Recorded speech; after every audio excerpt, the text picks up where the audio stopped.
The great e-toll heist that SANRAL tried to pull off. Let us show you how SANRAL's e-toll scheme was a deliberate plan to rip off the Gauteng motorists.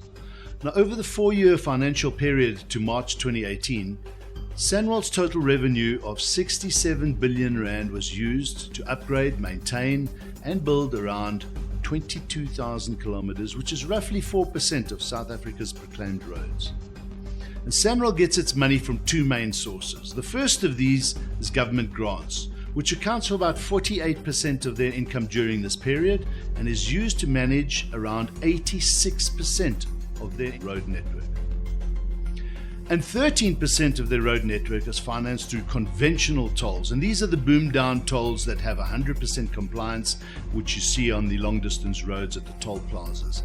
And from this they generated almost 12 billion rand for the 4-year period.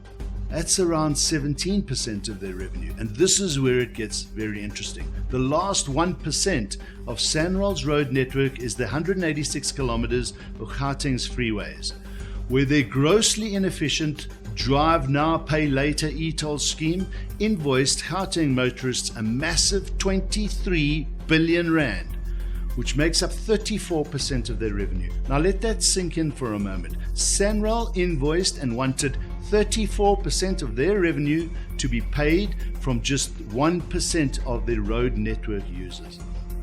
This is what they call a fair user pay scheme. Well, absolutely not. And fortunately, the vast majority of Gauteng road users who were not consulted on this costly, inefficient scheme refused to pay the e-toll bills, and rightly so. The civil disobedience campaign was so successful that of the 23 billion rand that e-tolls billed to motorists, only 3.5 billion was paid. And this forced SANRAL to reverse almost 14 billion rand, about 60% of what they invoiced Gauteng motorists, leaving them with about 6 billion rand still to be collected on their books, and we doubt they'll ever get much of that. There is no justice in SANRAL's scheme that sought to generate 34% of their revenue from those who use only 1% of their road surface.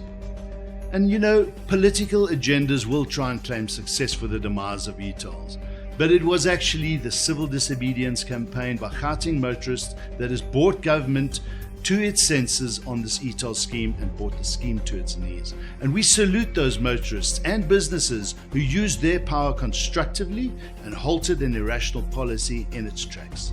Hashtag moral courage, because the people have won this fight and prevented the state from pulling off the great e-toll heist.